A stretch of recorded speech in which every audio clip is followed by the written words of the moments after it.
Hi, I'm Monica. Today, I'm going to read you the story of Monica, which is titled like this. My sister humiliated me in front of everyone just because I gave her a $100 bracelet. She laughed.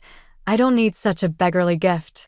My parents sided with her, so I kept quiet and left. 2 weeks later, they found out I bought an apartment. Well, let's go. I stared at the small velvet box in my hand, wondering if Kate would like the silver bracelet inside. The bracelet had cost me exactly $98.75, just under our $100 limit. We'd all agreed on it last Christmas. No expensive gifts for a couple of years. Dad had announced, while we were all gathered around the tree at my parents' house, we could all use the money for more practical things. Everyone had nodded in agreement, Mom, Kate, and me. I remembered Kate saying, "That's actually a relief. I'm saving for a new car anyway." Mom had smiled and added, "It'll make the holidays less stressful too." For me, the agreement was perfect. I'd been quietly saving for a down payment on my own place. Renting was getting old, and at my age, I wanted something that was actually mine. But I hadn't told any of them about my apartment hunting. I wanted it to be a surprise when I finally found the right place. I wrapped the bracelet box in Kate's favorite color, teal, and tucked it into my purse. My own birthday 2 months ago had been a quiet affair. Kate had given me a scarf that couldn't have cost more than $40, and my parents had pulled together to buy me a set of coffee mugs and a bag of fancy beans. All practical, all under the limit we'd agreed on. I'd been perfectly happy with that. The drive to my parents' suburban home took about 30 minutes from my apartment in the city. As I pulled into their driveway, I noticed there were already at least 8 other cars parked along the street. Kate had always been the social butterfly of the family. Monica, finally. My mom rushed to the door when I walked in, pulling me into a hug that smelled like her signature perfume and whatever she'd been cooking. "Kate's been asking when you'd get here." Kate spotted me from across the room and waved, her smile bright beneath her perfectly styled blonde hair. At 29, my sister had always been the pretty one, the charming one, the one who made friends effortlessly. I loved her, but there had always been a subtle competition between us that neither of us acknowledged out loud. "The birthday girl wants to open presents before dinner," Mom announced, and everyone migrated toward the pile of colorfully wrapped packages on the coffee table. Kate sat cross-legged on the floor like a kid at Christmas, though the glass of wine in her hand reminded everyone she was very much an adult. "Who's first?" she asked, scanning the crowd.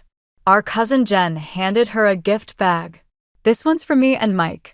Kate pulled out a scented candle set and matching lotion. "Oh, I love this brand." "Thanks, guys." One by one, she worked through the pile, a cookbook from a coworker, a gift card to her favorite restaurant from our aunt and uncle, a cute, succulent garden from her friend Alicia.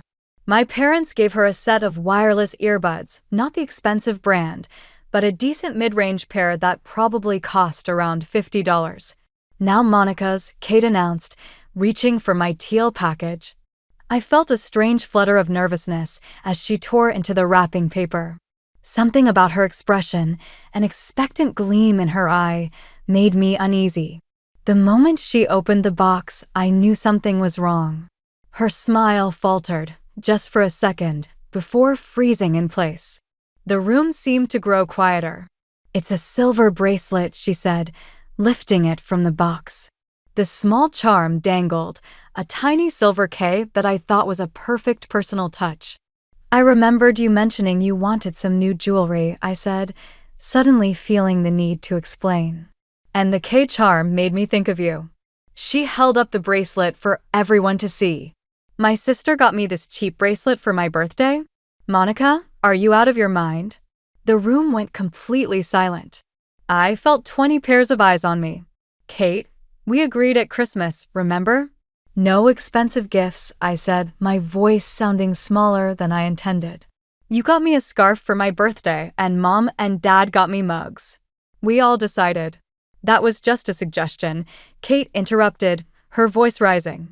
"Not a mandatory rule." God, Monica, I'm your only sister. You couldn't fork out a little more for my birthday. I looked to my parents, expecting them to back me up, to remind Kate of our agreement. But Mom was looking at me with disappointment. Monica, your sister does have a point, she said. You could have made an exception for her birthday. I felt like I'd stepped into some alternate reality. But we all agreed, and none of you spent more on my birthday 2 months ago.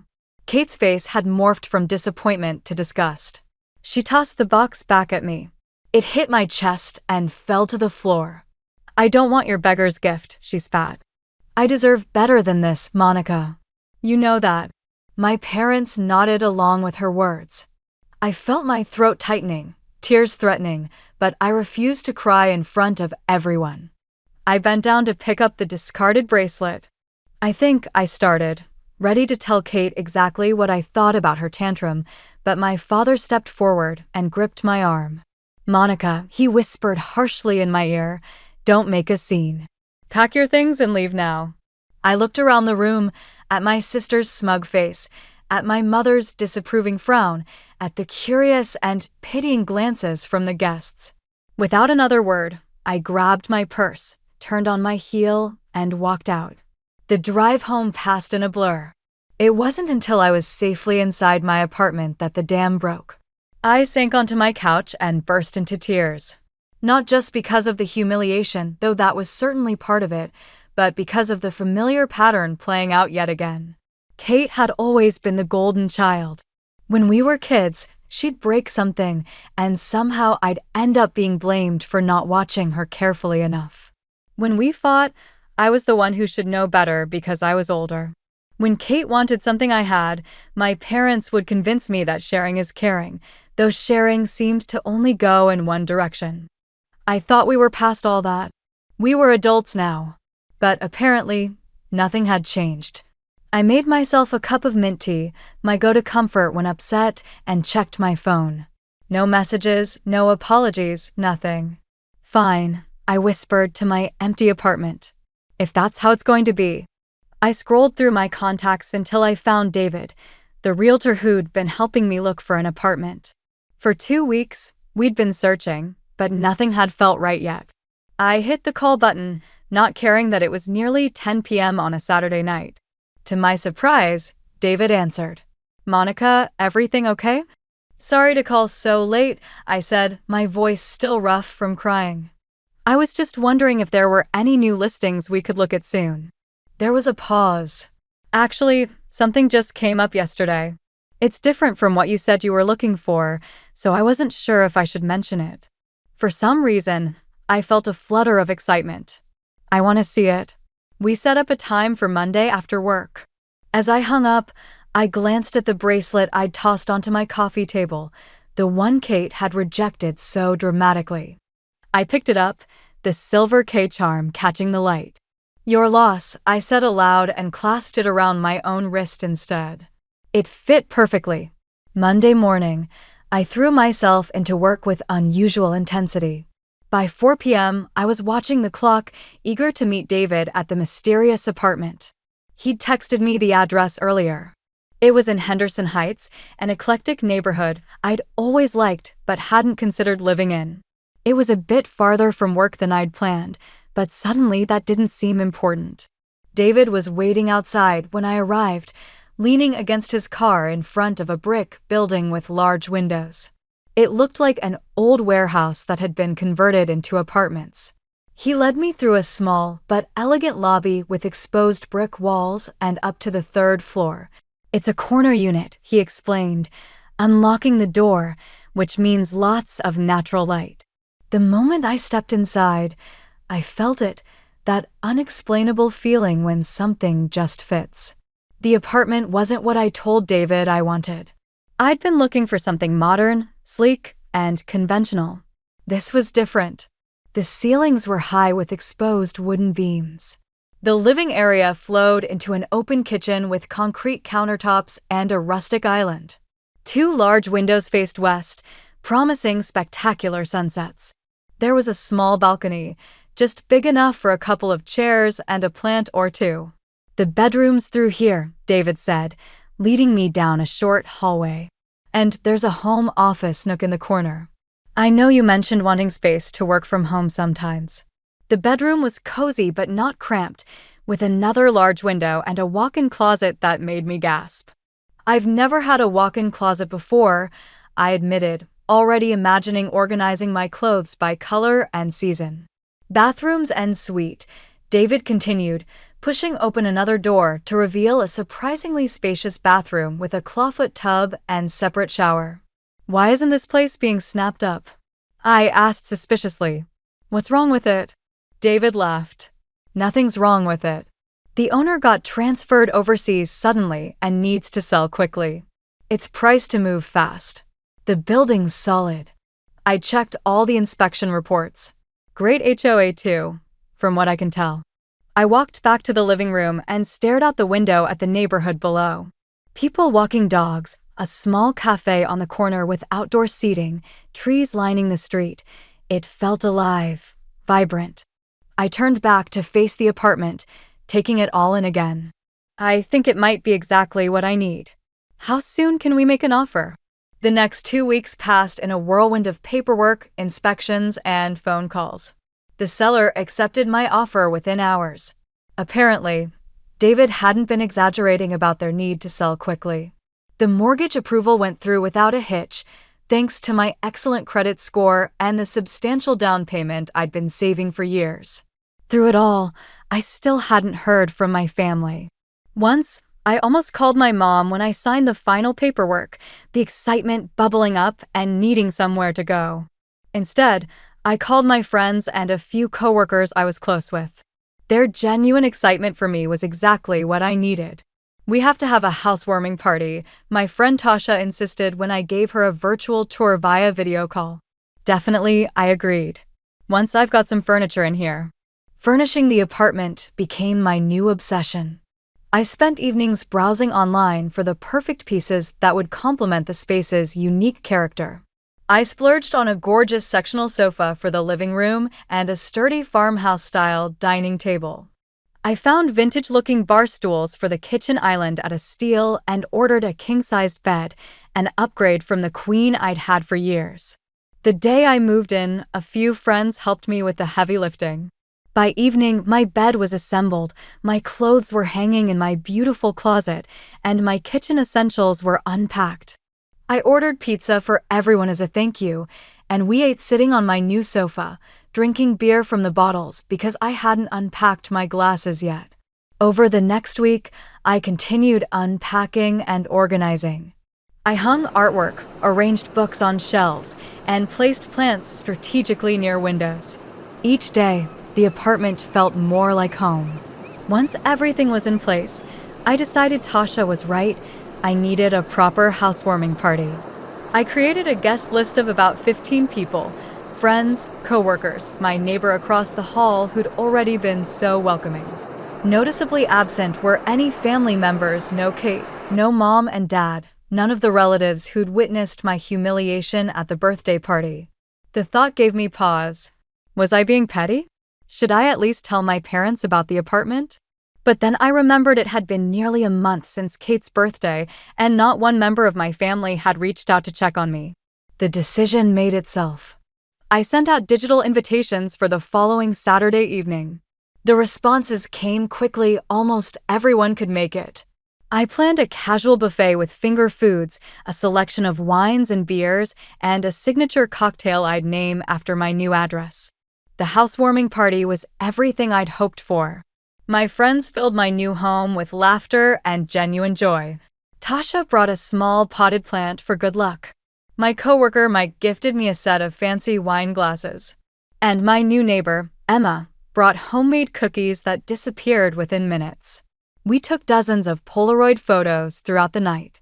By the end of the evening, they were spread across my kitchen island, snapshots of friends posing on my new couch, making silly faces in front of my brick wall, raising glasses in countless toasts. I posted a few digital photos on social media the next morning, showing off my new place with pride. I didn't think twice about it until my phone rang Monday afternoon. Mom's name flashed on the screen. After a month of silence, she was suddenly calling. I stared at my phone, heart pounding, before finally answering. Hello. Monica, my mother's voice was sharp, accusatory. When were you planning to tell us you bought an apartment? No hello, no how are you, just straight to the attack. I wasn't, I answered honestly, surprising myself with my calm tone. What do you mean you weren't? We're your family. How could you not tell us about something this important? The last time I saw my family, you all humiliated me and Dad told me to leave. That seemed pretty clear. You're overreacting, Mom scoffed. It was just a little disagreement. That's no reason to keep secrets and exclude us from your housewarming party. I took a deep breath. It wasn't a little disagreement. Kate threw my gift back at me. You all sided with her and nobody has contacted me for a month. Mom tried to say something else, but I cut her off. I need to go. I'm at work. Then I hung up. 30 minutes later, my phone buzzed with a call from Kate. I declined it. She immediately called back. I declined again. Then the texts started rolling in. Kate, pick up your phone. How dare you buy an apartment and not tell me? You give me a cheap bracelet for my birthday, but had money for an apartment? You owe me a real gift now. At least $5,000. I nearly choked on my coffee reading that last one. The audacity was breathtaking. I didn't respond to any of her messages, but they kept coming. Mom started texting too, and even Dad joined in by evening. For days, my phone buzzed constantly with their messages, each one more demanding than the last.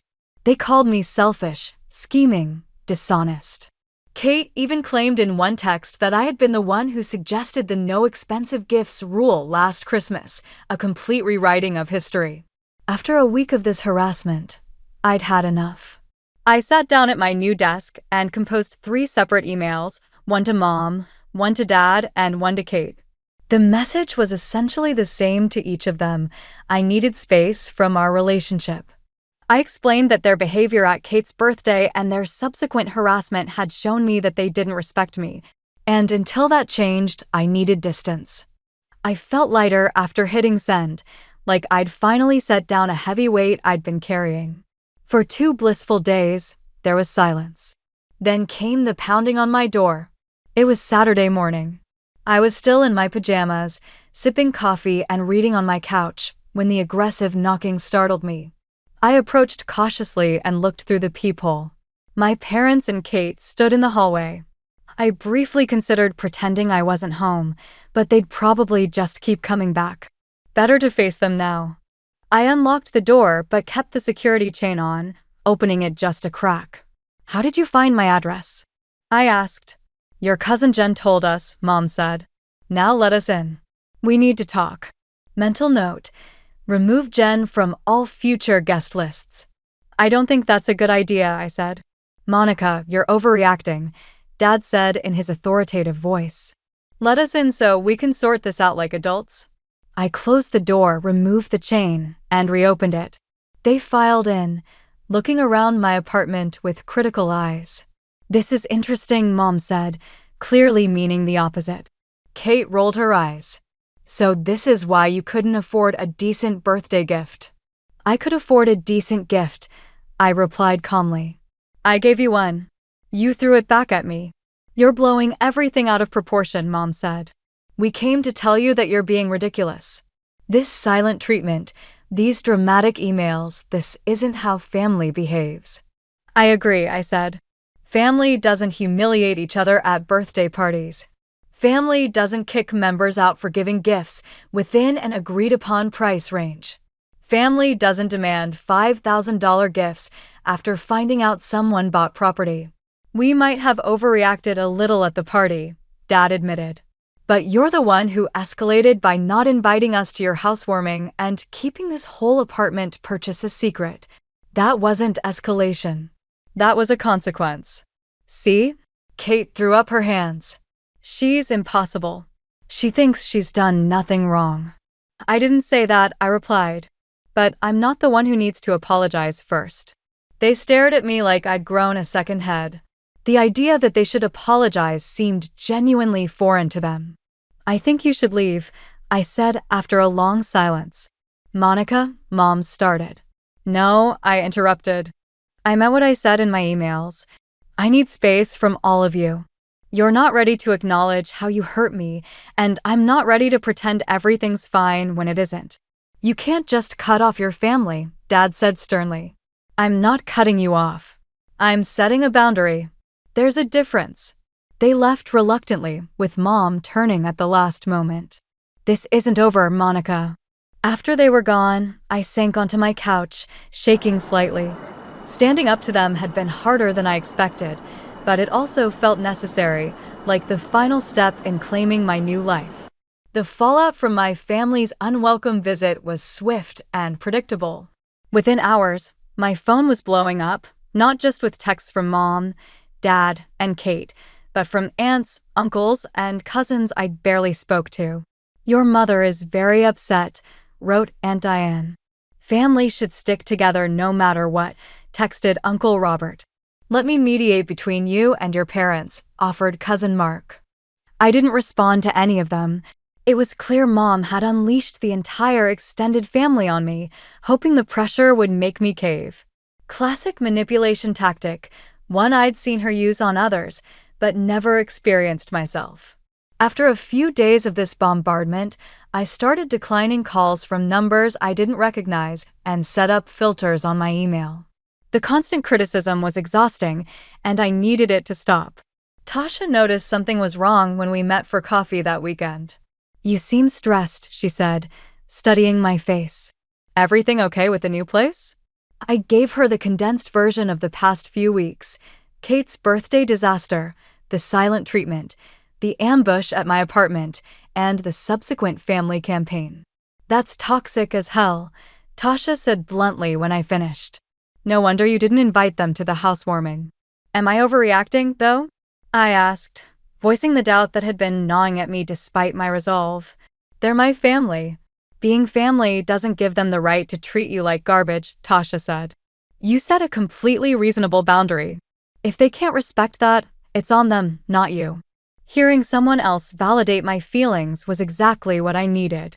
For so long, I'd been made to feel like I was too sensitive, too demanding, too difficult whenever I stood up for myself and my family. Having an outside perspective helped me see how warped that dynamic truly was. The barrage of messages gradually slowed over the next couple of weeks. My parents tried a new tactic, sending casual texts as if nothing had happened. Saw this and thought of you, Mom texted with a picture of a coffee mug. How's work going? Dad messaged out of the blue. I responded with brief, polite answers, but didn't engage further. Kate, meanwhile, had apparently given up on me entirely. She'd posted a long, vague rant on social media about toxic people who pretend to be victims that was clearly aimed at me, though she never mentioned me by name. A month after their surprise visit, I received a text from Mom. Family dinner this Sunday. Your sister misses you. I highly doubted Kate missed me, but I stared at the message for a long time. Part of me, the part that had been conditioned to keep the peace at all costs, wanted to accept, to slip back into old patterns, pretend everything was fine, and avoid the discomfort of conflict. But I knew better now. I'm not ready for that yet, I texted back. I need an acknowledgement of how you all treated me at Kate's birthday and afterward before we can move forward. Mom's response came quickly. That's all in the past. Can't we just move on? Not without addressing it first, I replied. She didn't respond after that. Weeks turned into months. The seasons changed, and I settled into a rhythm in my new home. I planted herbs on my small balcony, joined a book club that met at the cafe on the corner, and even started dating someone I met through a coworker. My family continued to reach out sporadically, always with invitations to events or casual check-ins, never with apologies or recognition of the real issues. I maintained my distance, responding politely but briefly, never initiating contact. It wasn't easy. There were days when I missed the idea of family, holidays, birthdays, the sense of belonging to something larger than myself. But then I'd remember how they'd actually made me feel. Small, inadequate, always slightly off balance. 6 months after I moved into my apartment, I received an unexpected email from Kate. The subject line was simply, "I've been thinking." I opened it cautiously, expecting another attack or guilt trip. Instead, I found something resembling reflection. "I've been in therapy," she wrote. "My therapist suggested I might have some issues with entitlement and jealousy." At first, I was offended, but the more we talked, the more I started to see some patterns, especially with you. "I'm not ready to say I was wrong about everything, but I'm starting to understand your perspective a little better. Maybe we could talk sometime." It wasn't exactly an apology, but it was more self-awareness than I'd ever seen from my sister. I wrote back that I was willing to meet for coffee, neutral territory, not at my apartment or our parents' house. We met the following weekend. The conversation was awkward, stilted, nothing like the easy banter we'd had as kids, but it was a start. Kate admitted that she'd always felt competitive with me, that she'd gotten used to being the favorite, and that my apartment purchase had triggered her insecurities. "For what it's worth," Kate added, "I'm sorry about the bracelet. It was actually really pretty." It wasn't a perfect reconciliation, and we had a long way to go before I'd trust her again. But it was something, a small crack in the wall that had formed between us. As for my parents, I'm still waiting. Maybe someday they'll recognize how their behavior affected me. Maybe they won't. I've made peace with either possibility. What matters is that I've found my own space, both physically in my apartment and emotionally in my life. I've surrounded myself with people who respect my boundaries and value me for who I am. I've learned that family isn't just about blood. It's about how people treat you.